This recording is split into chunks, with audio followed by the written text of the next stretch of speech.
तो मंदिर में हम राधा माधव के बीच में सब कुछ देख रहे हैं, माता भी है, पिता भी है, भाई भी है, बंधु भी है, सखा भी है, पड़ोसी भी हैं, दुश्मन भी हैं, सब कुछ यही है हमारे, इवन शत्रु भी। हाँ, और जब मंदिर से बाहर आ रहे हैं तो सब में भगवान दिख रहे हैं, इनमें भी वही भगवान है, इनमें भी वही भगवान है। ठीक है, तो ये होते हैं महाभागवत। महाभागवत सब में भगवान को देखते हैं और भगवान में सबको देखते हैं। इसके इतर परम भागवत के लक्षण क्या हैं? तो जो परम भागवत होते हैं वो भगवान के भक्त तो होते हैं, किंतु मंद बुद्धि जो होते हैं उन पर वे कृपा करते हैं, उन पर करुणा दिखाते हैं, उन पर दया दिखाते हैं, और जो उनसे द्वेष करने वाले होते हैं उनसे वे दूर रहते हैं कि भैया ये हमसे झगड़ा करेगा, जब मिलेगा इससे हम थोड़ा दूर रहें। ये होते हैं परम भागवत। हाँ, इसके इतर भागवत जो होते हैं वो मूर्ति पूजा तक सीमित रहते हैं। भगवान की सेवा अर्चना जो नियम कायदे से जो होती है वो कर लिया, बस ठीक है। उनकी कथा, सत्संग इत्यादि कीर्तन वगैरह में इतना रुचि नहीं होती, वे सिर्फ मूर्ति पूजा तक सीमित रहते हैं। ये होते हैं भागवत। ठीक है, तो भागवत, परम भागवत और महाभागवत। तो जो महाभागवत हैं उनकी हम चर्चा करने वाले हैं, और महाराज परीक्षित ऐसे ही एक महाभागवत हैं। तो हम जैसे कि चर्चा कर चुके हैं, श्रवण रसिक कहूं सुने ना परीक्षित से। ऐसे रसिक कथा के लिए जिसके अंदर इतना लालच है कि ये न केन प्रकारेण मुझे कृष्ण कथा, क्योंकि कृष्ण से उनकी प्रीति इतनी प्रगाढ़ थी जन्म के पहले ही। हो क्यों ना, कृष्ण भक्त परिवार में उनका जन्म हुआ था। हाँ, तो परीक्षित जी महाराज जब अपनी माता के गर्भ में थे, हम उनके जीवन के शुरुआत से हम चर्चा करना शुरू करते हैं।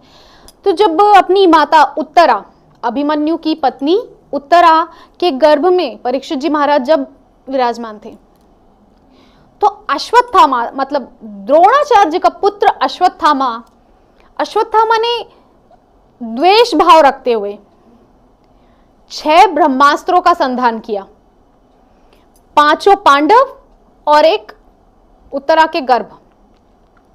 उसने सोच लिया कि मैं पूरी पृथ्वी को पांडव विहीन कर दूंगा।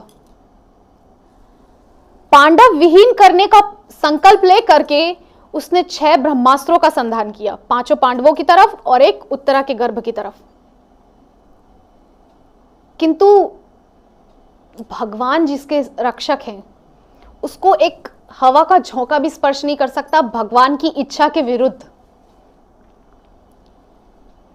हाँ, भगवान की प्रतिज्ञा है कि मेरे भक्त का कभी विनाश नहीं हो सकता।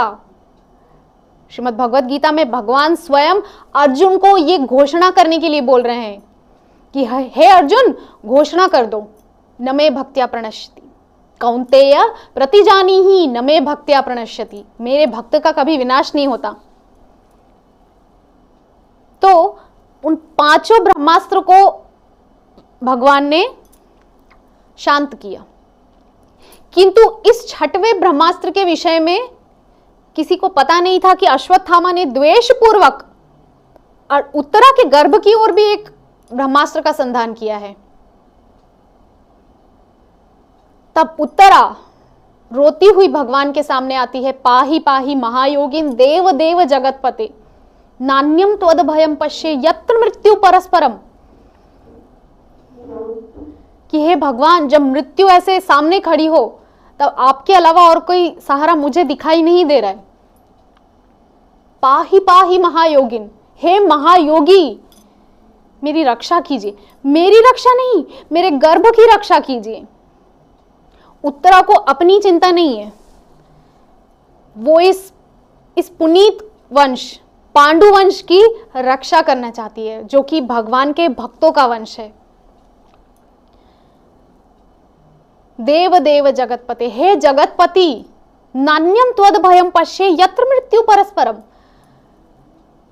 आप ही एकमात्र सहारा मुझे दिखाई देते हैं इस सारी सृष्टि में। भगवान ने कहा क्यों? तुम्हारे श्वसुर हैं इतने महापराक्रमी, महारथी, अतिरथी। हाँ, युधिष्ठिर जी महाराज, धर्मराज युधिष्ठिर, गांडीवधारी अर्जुन, गदाधारी भीम, उनसे जाकर के क्यों नहीं तुमने कहा? तो वो कहती कि हे भगवान, हे कृष्ण, हे महायोगी, हे जगतपति, आपके अलावा और कोई आश्रय है ही नहीं जिसके पास मैं जाऊं। तो इस प्रकार से भगवान से जैसे ही उसने प्रार्थना की, भगवान तुरंत अंगुष्ठ प्रमाण रूप लेकर के उत्तरा के गर्भ में प्रविष्ट हो गए और इतनी तीव्रता से गदा को मेरे जगन्निवास ने उसके गर्भ में घुमाया है और उस ब्रह्मास्त्र के प्रभाव को शांत किया है और गर्भ में स्थापित, गर्भ में विराजमान श्री परीक्षित जी महाराज की रक्षा की है। तो आप खुद ही विचार कीजिए कि क्यों परीक्षित जी महाराज की इतनी प्रीति नहीं होगी कृष्ण के चरणों में, जिन्होंने गर्भ में जाकर उनकी रक्षा की, गर्भ में ही जिन्होंने भगवान का दर्शन कर लिया। ऐसे श्रवण भक्ति के आचार्य परीक्षित जी महाराज क्यों नहीं उच्च कोटि के भक्त होंगे?